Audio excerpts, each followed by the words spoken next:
The following is a special presentation of Tony Kurre Radio.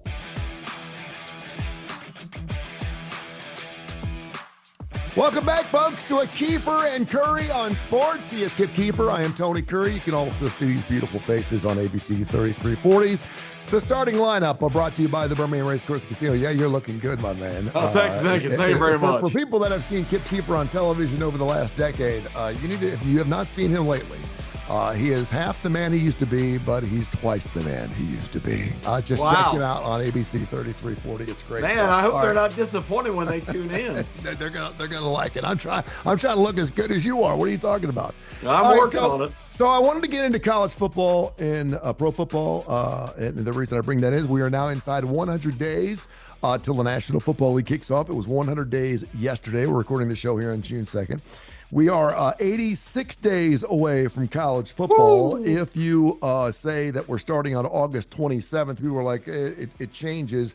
August 27th is the day we will have football on television. It's not going to be all D1 television games. It's not going to be Auburn, Alabama games, but it will be college football on that Thursday. And then, of course, on the 29th, we're going to have some of the bigger games, including North Carolina, TCU, and Dublin. We're going to have San Jose State and USC. We'll have NC State and Virginia and Brazil. We'll have some funky games.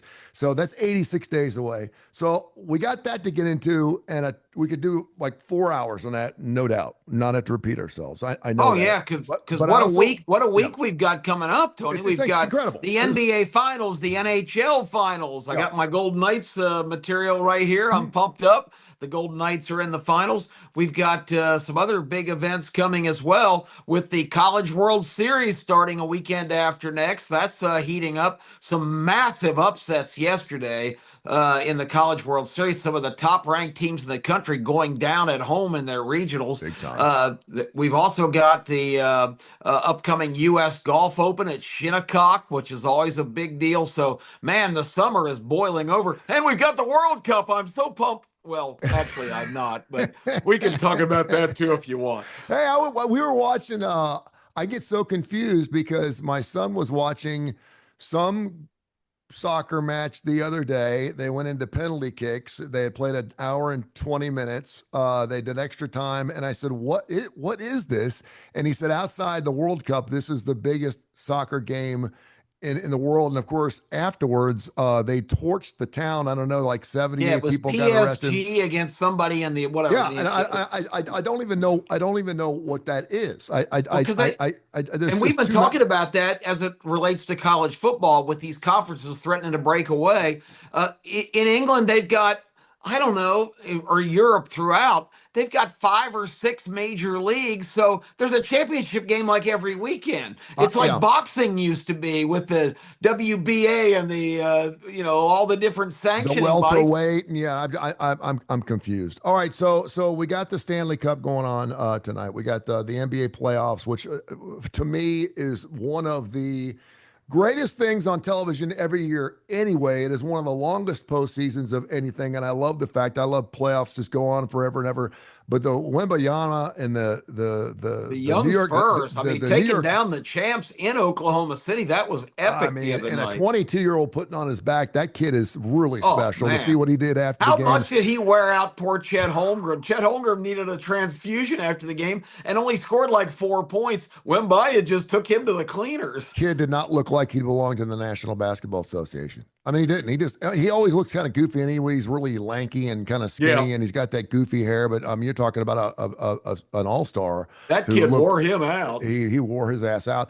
And then, of course, you've got the New York Knicks on the other side who haven't been to a finals in forever. And everyone says the world ain't right until the Knicks win a championship, and this will be their first time to give them the chance in nearly 3 decades. So there's a lot going on. So I'm going to open it up to you. This is us on sports. It's like we're doing a morning show. If we had a 4-hour show, we could go all day long. Oh, there's no question on everything. But I did want to go through the Alabama and Auburn football schedules. Do it. I want to start right there just because I wanted you to give me a win-loss. If you pull up right now on AI, top storylines in college football, it will scroll. Even AI is freaking It's out. overwhelmed. Yeah. We are, of course, at the 12-team thing, probably 24 next season. We have the Indiana Hoosiers who have won 16 games in a row. They're going to have Michigan, Ohio State back-to-back this year. Doubt that winning season is going to continue, but 16 games in a row is pretty impressive. We got Lane Kiffin going to LSU. We got Archie Manning coming back, and I don't think anyone in a million years thought last year at this time that we'd be talking about Archie Manning again. And of Can course, he bounce back this year? Not that he's exactly. the greatest thing since sliced bread. He may be the first guy in a long time, Kip, that's actually been a Heisman Trophy hopeful, like him and everyone else, 2 years straight, 2 years in a row, because, I mean, everyone's loving him again this year for obvious reasons. He's got the pedigree. Lincoln Riley at USC, I read an interesting story yesterday. He is going all Dabo Sweeney on us. He's like, screw the money. I am going to build a championship here at USC. I'm going to do it with great recruits. If they don't want to play for us and don't want to make the money, screw them. But I'm going to build a great football team because they want to be a Trojan. Will it work? We'll find out. Of course, you know, Clemson went 7-6 last season. And then, of course, the reemergence of this thing called the Pac-12, which a lot of people don't realize now is Texas Tech, Utah State, San Diego State, Fresno State, Colorado State, Washington State, Oregon State, and also Gonzaga. Of course, they don't have a football team, but they do have a basketball team. So lots going on in the Pac-12. But I wanted to go through the Alabama schedule and the Auburn schedule, and I want you to give me a win-loss because I love this, and you're pretty good at this. Both teams, of course, playing 9 conference games, including each other at the end of the season. And another Power 4 opponent, which the other conferences do not do. So the SEC has buckled on every point, and that's very distressing if you're a Southeastern Conference fan. Indeed. Because we're just everybody's bitch right now. Where you're exactly right. And all these plans, Tony, for revenue sharing and all that stuff, they're like poison pills for the SEC because the SEC is on top of the mountain on the economic side, and all these level the playing field initiatives are destructive. They're just ballistic missiles aimed right at the SEC. Did you just say that we are the bitch? Did you just say that? I just said the SEC is everybody else's bitch. Did you ever think in a million years? I mean, I like Greg Sankey. I know Greg Sankey. I was a huge Mike Slive guy. Yeah, I think he's great. But I think Petiti is putting him down. I mean, somehow, some way, and I don't know if it's because they're alumni associations, but the Big Ten is making the SEC look like we don't know where to turn right now. And I think that's why Kirby's come out and said, listen, you know, we saw the legend this past weekend talk about taking my ball and going home. I don't think they want to do that, but I mean, if that's what has to be done. But yeah, right now we're buckling on everything, including, of course, no more cupcake games, which I like cupcake games. I can afford cupcake games. Well, you get a couple of them early in the season, but a maximum of 2. The one at the end of the year is gone now. Yeah. All right, let's rip through it. Let's do Auburn first. Give me win-losses here. Baylor at Auburn. That's, of course, in Atlanta. What an interesting game because they moved it from a home game at Auburn to Atlanta for the Chick-fil-A thing. They show me the money. That's the slogan these days. And those folks showed Auburn the money. That game on a neutral field, they're playing against DJ Lagway, who this time last year, we were talking about it being a Heisman Trophy candidate. Now he's not even at Florida anymore. They basically said, pack up and get out of here. We're going to go a different direction. So DJ Lagway, scary to me on a neutral field. I think Auburn wins, but I think this is going to be a game goes right down to the wire. A Southern Miss at Auburn, no problem. Yep. The Florida Gators at Auburn. Yeah, now, how interesting is that to be the opening in the SEC? John Sumrall, all the offseason last year, was rumored to be coming to Auburn. He takes a 90-degree turn and ends up in Florida when Lane Kiffin can't come to terms, and Auburn's back into the search mode. They come up with Alex Golish from South Florida. And remember, Tony, this is against the Gators. Alex Golish took his team into Gainesville last year and his quarterback that's now at Auburn, Byron Brown, and 12 other kids who transferred from South Florida, and they beat the Gators last year, and now they're playing them again. It's just a fascinating game with storylines. I think Auburn beats them again. You think Auburn beats them again? Then you have Vanderbilt visiting Auburn.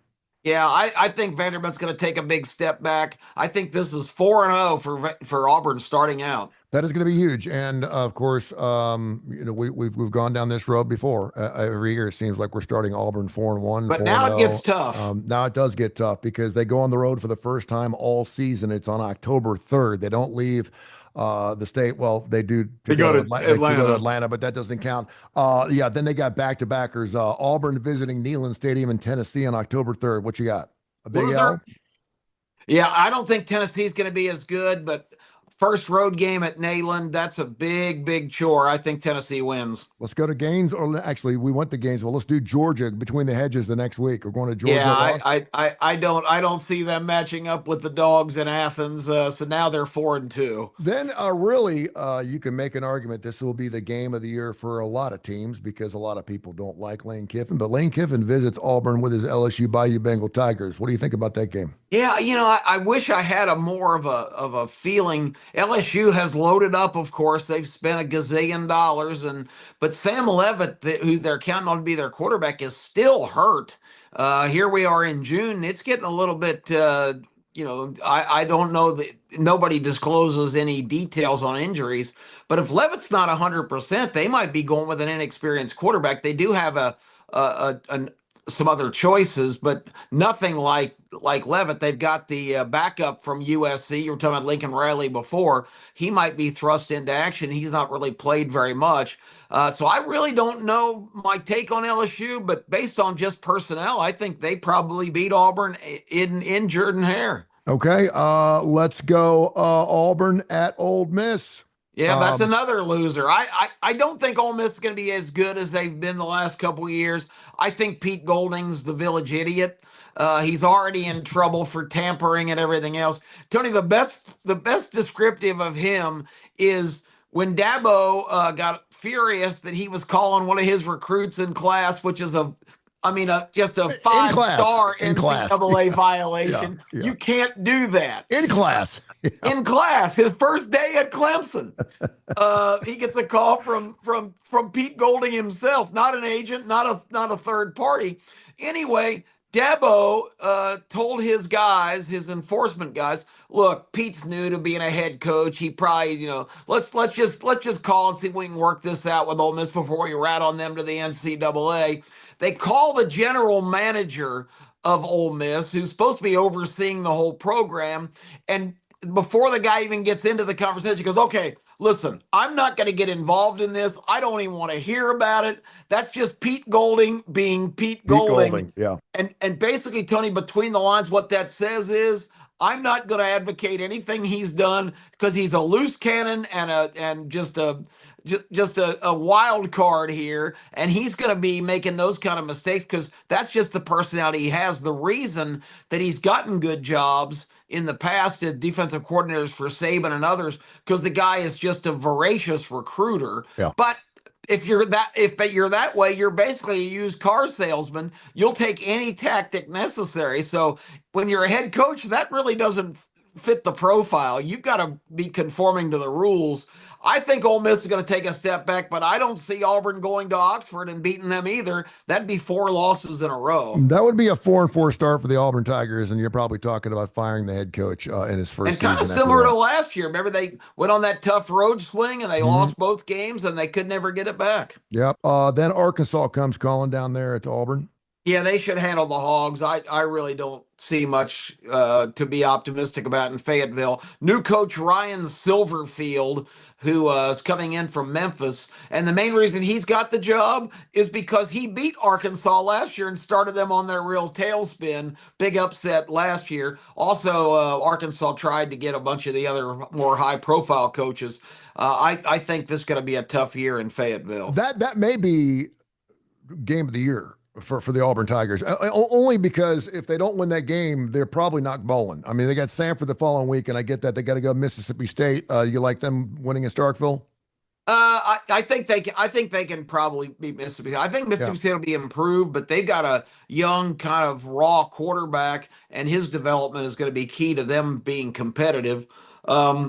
So yeah, I'll give Auburn that win. So you got Sanford the following week, so that puts them at 7-4 going into the Iron Bowl, which of course is at Bryant Denny. Yeah, and they're They not they going to they win they, they, there. they, they should go bowling.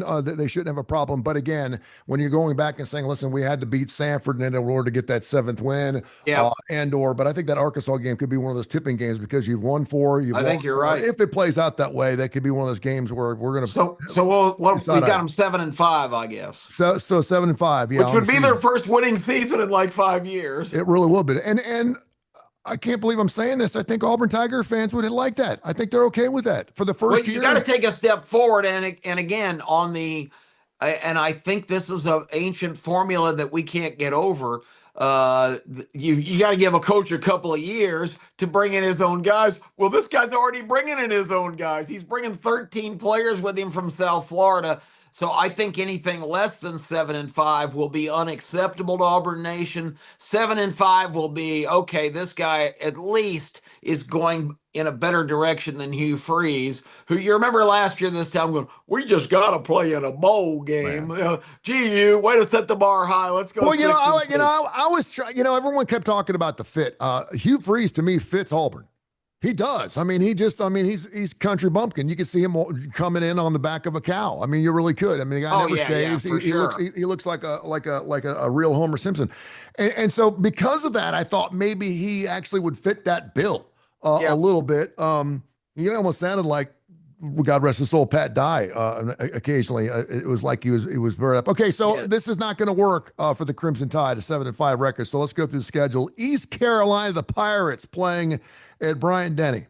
The Interesting. Pirates are not the most cooperative of cupcakes. They can No, score points, but I think Alabama will outscore them. I agree. Bama goes on the road, second week of the season against Kentucky. This one's scary because I have been seeing little snippets of Will Stein at Mm. Kentucky, the new coach. It was so, I was not a Mark Stoops guy. It used to drive me crazy when every analyst would always say, it was like part of his name, Mark Stoops, who's done a tremendous job at Kentucky. And I'm looking at his lifetime record in the SEC. It was like 42-82. Yeah, Tony, I'm sorry, that's not a tremendous job. yeah. It's high time they made that move. Will Stein is a young guy. He's a former offensive coordinator at Oregon, and he's not some West Coast guy they brought in. He is from Louisville, Kentucky. Mhm. He went to Louisville in college after wanting to go to Kentucky, but changed his mind at the last minute for whatever reason. Usually that involves a girl, but Mhm. whatever reason it was, his dad actually played at Kentucky. So this guy, it's in his blood. He is a blue blood for sure. That's right. He's a Kentucky guy. And Mhm. when I found out that, my opinion of their prospects for success. So I think this is a scary game for Alabama because we don't really know what Kentucky's going to have. And they're always competitive. They just don't usually have the athletes to win. Remember last year they took Texas to overtime, had it first and goal at the half-yard line, couldn't get it in the end zone. So I'm gonna really shock the world here. I'm gonna say the Wildcats upset the Tide because I don't What? like how DeBoer's teams play on the road. Yeah, that would be a shocker. And early line on that right now is 13 and a half. Yeah, Just so see, you know. I think you jump all over that. 13 and a half. That's one of those. Really, Bama's only favored by less than two touchdowns. The Vegas is telling you something. 13 and a half. And maybe because they're looking forward to the FSU game, maybe FSU at Bryant Denny. It sounds like just a wonderful. I mean, that's great anytime you get the Seminoles to come call at your own stadium. But that'll be game number 3, and they're sitting at 1-1. What are your thoughts? Well, Charlie Ward is not running out of that locker room for Florida State. The current edition of Florida State is hanging by a thread. Mike Norvell might be on the hottest seat of any coach in the country this year. I really, I think Alabama will rise to the occasion and get that one taken care of because I just don't like the Seminoles program has just plummeted in recent years. Gamecocks coming to Bryant Denny. Yeah, this is speaking of hot seats. Shane Beamer's is steamy right now too because Some he dumbass actually had them going to the playoffs last year when we did when we did our show, and that would be yeah me. because they were one game away from making the playoffs the year The before. year They had before, the and quarterback coming actually, back. I mean, actually, they should have made it because of remember the three teams that it came down to from the SEC: Alabama, Ole Miss, South Carolina. South Carolina was the most qualified, but they gave that other spot to SMU because they played so gallantly against Clemson whatever. in the ACC championship game. Clemson had already lost 3 games. Yeah. SMU did not deserve to be in the playoffs. No. They went up north and got waxed in the first round. Yeah. So that's how. But South Carolina showed you what you thought they had in the first half of the undefeated against Texas A&M game late in the year. Remember, Tony, they led 30-3 at halftime in that game I know and it. lost 33-30. Crazy. Good grief, Shane. With Lenora Sellers and a lot of the weapons they have coming back, they should be good. But I don't know. Their defense lost a lot of guys 2 years ago, and that was the difference in that team being any good. So I think Alabama and Bryant Denny should handle business And there. one of the reasons I did like them last year was because of Lenore Sellers, but they were only one of a few SEC teams where you actually knew who the quarterback was going to be, and you knew Oh yeah, he had some equity in his tank. I mean, we knew what he because he was. was We knew what he great the played year before. He before. was. I mean, he was equitable. I mean, he wasn't fantastic, but he was a good quarterback for South Carolina. Again, almost went to the playoffs. Alabama at Mississippi State. That's a victory. Yeah, I think so. Uh, Mississippi State's a mystery team. I think Jeff Levy's making progress, but I still don't think he has the horses. And by the way, if this holds true and Alabama loses to Kentucky in week 2, I can only imagine what Ledge is going to be doing on our show. But I would assume that you're going to be having some people saying the seats is getting too hot. This will be cooling things down a little bit. But then again, you're looking at victories against FSU, South Carolina, and Mississippi State. You can't make it right, though, with the following week with Georgia at Bryant Denny. What are your thoughts on Georgia and Alabama? I was at the game at Bryant Denny 2 years ago when Georgia came in. They were down 30-3 at halftime, came all the way back to take the lead. And then, of course, the Hollywood Williams magic spinning away from two defenders and shocking the world with about a 70-yard score. But people need to remember Carson Beck brought Georgia right back down the field with a minute to go and had it at the 13-yard line, threatening to win. And he didn't put enough air under a pass, and Alabama picked it off at the goal line to preserve that victory. I think the stigma that Alabama has Georgia's number and all that probably was extinguished in the SEC championship game last year. That wasn't even close. Kirby called off the dogs literally. They won 28-7, and it could have been much worse. I think Yep. Georgia's game plan was pretty conservative. I think Georgia has the talent edge over Alabama this year, but Georgia's still a team that did not replace their wide receiver core very effectively. So I don't know who Gunnar Stockton has to throw to. They better go to a system that Mike Bobo's never employed before, using his tight ends more and throwing to the backs, because their wide receiver core is really unproven. So that's my big concern about Georgia. But I think Georgia is a team that's going to be really tough to beat this year. So I'm going to give Georgia the win in Tuscaloosa. Then they go to Tennessee. Alabama does. Yeah, I don't think Auburn will be man enough in their first road game to win that. But I think Alabama's fed up of going to Knoxville and not winning, and I still think they have superior personnel. So I like Alabama to bounce back off the Georgia loss and win that one. You already gave us a little insight on this, but what kind of team does A&M have this particular season as they come in on, what is that, week 8, I guess, against Yeah, Alabama? I mean, Reed, the quarterback, is back. They've got, of course, we've always say it on the show. It's a great quote from the First Lady Terry Quillian, who always says there's money and then there's oil money. And Texas and A&M are spending oil money like drunken sailors. They've added a whole bunch of pieces. I think they're going to be really, really talented and good this year. The question is, the recent pattern for A&M's get off to good starts and fade late for whatever reason. They've done it 2 years in a row under Mike Elko, who everybody loves as a head coach, say he's the perfect fit there. But Elko's got to prove that he can get them all the way to the wire, because the last 2 years, They've been undefeated late in the season and fallen apart and lost their first playoff game last year to Miami. Although that game has an asterisk because people don't realize the wind that day was blowing like 45 miles an hour in gusts. Remember, they were trying to kick field goals from 30 yards and was Yeah, getting they were going blown backwards. Yeah. completely off course. So Mhm. A&M missed like 3 field goals in that game. Probably should have beat Miami. But A&M coming into Alabama, that's going to be pretty salty. The Tide Nation's not going to like it, but I'm taking the Aggies. Wow. Okay. Yeah, and it seems like well, it's been how many years has it been since the stadium that Johnny built and Coach Summerlin, who was one of the most hottest coaches in the world. Everyone has Yeah. wanted to hire him, and they just have not been the same since. And again, with that oil money, you would think, particularly in the day of what we're living through right now, that bodes well for an A&M squad where they can Well, the just throw Jimbo money around. Fisher experiment didn't work very well, and it was rather expensive. Yeah, and it's going to be fantastic. Alabama going to LSU for that night game. It's going to be fantastic. Yes, that's another one. Baton Rouge on a Saturday night. And I hope I'm wrong, but Kalen DeBoer, God yeah, be with you God because bless you. this is the tough stretch of the schedule.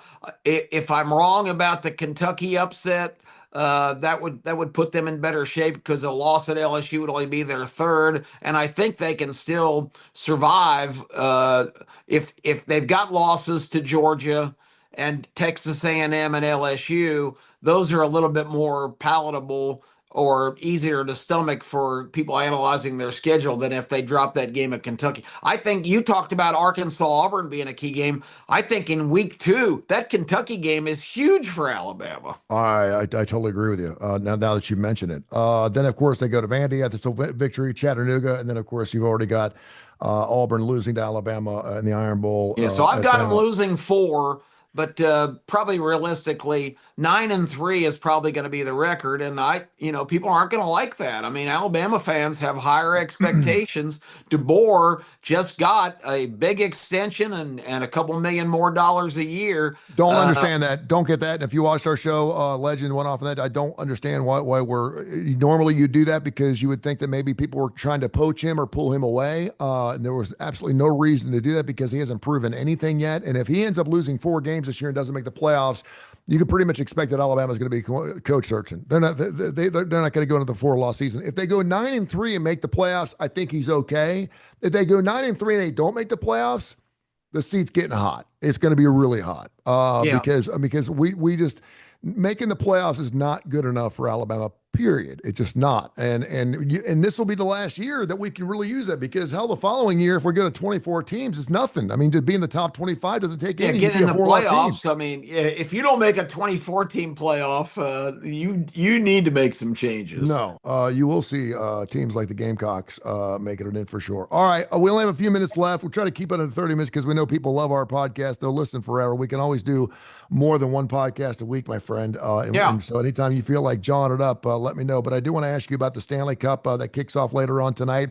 The Vegas Knights are back for their third time. They've already won once in their 9 years there in Vegas. What do you think is going to happen later on against Carolina? And by the way, hard to believe, 33rd consecutive year with no Canadian champion. Isn't that beautiful? Isn't that wonderful? 33 That's the years, no country who Canadians invented the playing. game. And And right now, the U.S. and Canada relations not the best. So. no, And we've had huge rivalries. The gold medal game, remember that game? The drama of the overtime score by Quinn Hughes to put the Americans over the Canadians. And the Canadian team was probably the strongest team ever to play in the Olympics with just legendary guys like Sidney Crosby and so many others. So yeah, the Canadian American rivalry is big, and 2 hockey hotbeds, Tony, Las Vegas and Raleigh, North Carolina. yeah, how about that? Isn't that crazy? Remember, Raleigh was the county seat where Mayberry was. It So sure was. It sure I'm was. picturing the fans at that game, but I can tell you ticket prices because it's just an hour and a half flight.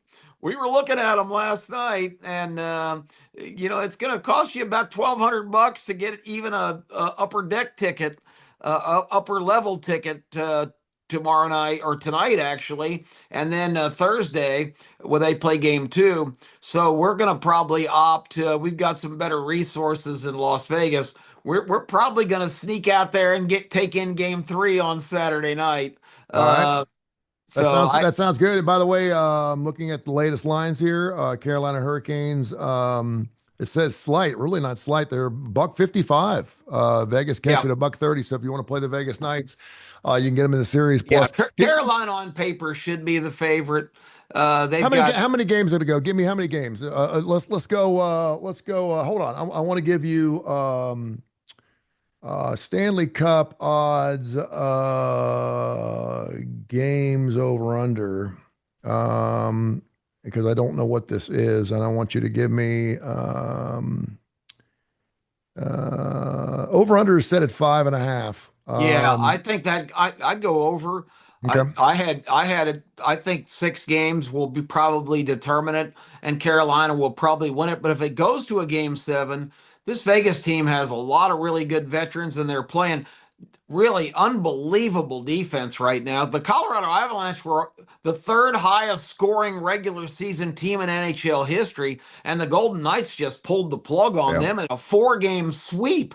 They were a massive underdog in that series, but Vegas's goaltender Carter Hart, who started the year as the number 3 guy, now he's the man. He's making all the big saves. Vegas is big and burly and strong enough to take these fast skating kind of high flying teams and just push them to the outside. In hockey, it's territorial. Most of the scoring comes if you can get to the puck into the middle in what's called kind of the upper crease there, and get those shots off point blank and bang them in. The Golden Knights have done a really good job in all 3 of their playoff series of really taking away that aspect of offense for other teams. So we'll see if it works against the Hurricanes, who are on a real good roll right now. They're coming off a quick sweep of their round in the semifinals. So this should be highly competitive, but I think it'll go 6. I got Carolina winning 4-2. If it goes to a game 7, the Golden Knights just have that magic kind of something. So I think it's up in the air for the series. I think the better value would be to bet the Golden Knights. I would have to agree with you. Bet on the big show going on this weekend here, ABC 3340. It is the Birmingham Racecourse Casino starting lineup, along with myself, Kip Keefer, of course, a legend, Case Keefer. We go out to West and we get it done. I mean, it's a fantastic show. We're on television, of course, now 86 days away from college football. Can't wait for that. 12 weekends away. We'll be 12 weekends away. And I got to get the Belmont in. That's Saturday, coming up this week. The Belmont has the rematch between Renegade and Golden Tempo, who won the Derby. Golden Tempo drew the outside 9-hole, but doesn't matter because he just trots behind the field and makes a big run at the end. Renegade is probably the most talented thoroughbred in the country right now.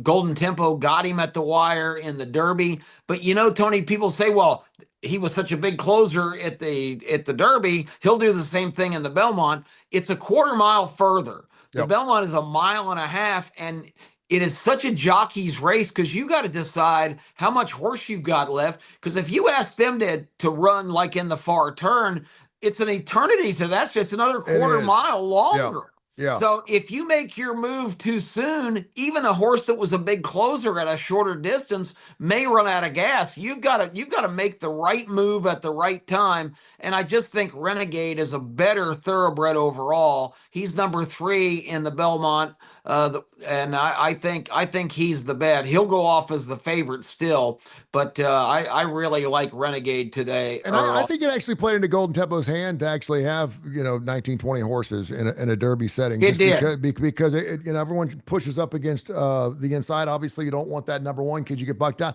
And really, like you said, it could run its own race. I mean, it had plenty of room and it could veer all the way to the outside. No one at one point that horse was 10 lengths behind the second to the last. The last, yeah. That was crazy. It wasn't even close. You want to talk about going worst to first. It was and the other thing in the Derby, that kind of come from behind is set up by a torrid fast pace. And in the Derby, you've got 20 horses, that means there's like 7 or 8 of them that have no business and really have very little chance. The only chance they have is to go balls to the wall early and try to steal the lead.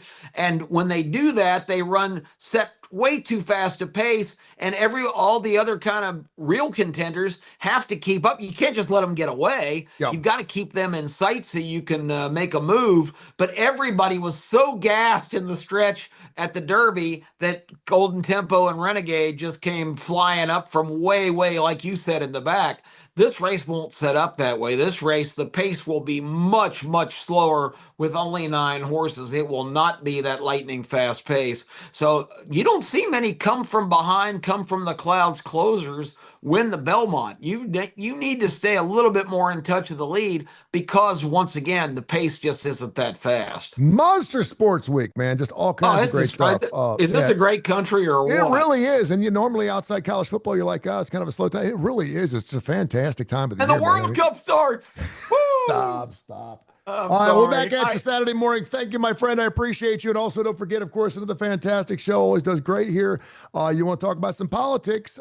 Need to know. It's more than politics, although it seems like you kind of always funnel back into politics a little bit. It's always got a little shake and bake there on the politics of the political world. I got to get into some. I'm making calls this week. I've got my whistle. I'm calling BSs and fouls on several people, including, and this will surprise some, including our president. I'm calling him for some BS. So tune in to see that. I'd like to have one of those $250 bills. I'd like to have one of those. I think that'd be kind of cool to have one of those in my back pocket. That'd be kind of cool. That would be good. That'd be good. All right.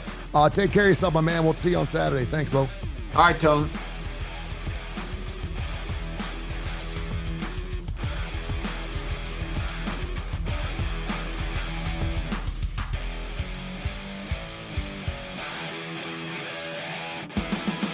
This has been a special presentation of Tony Kurre Radio.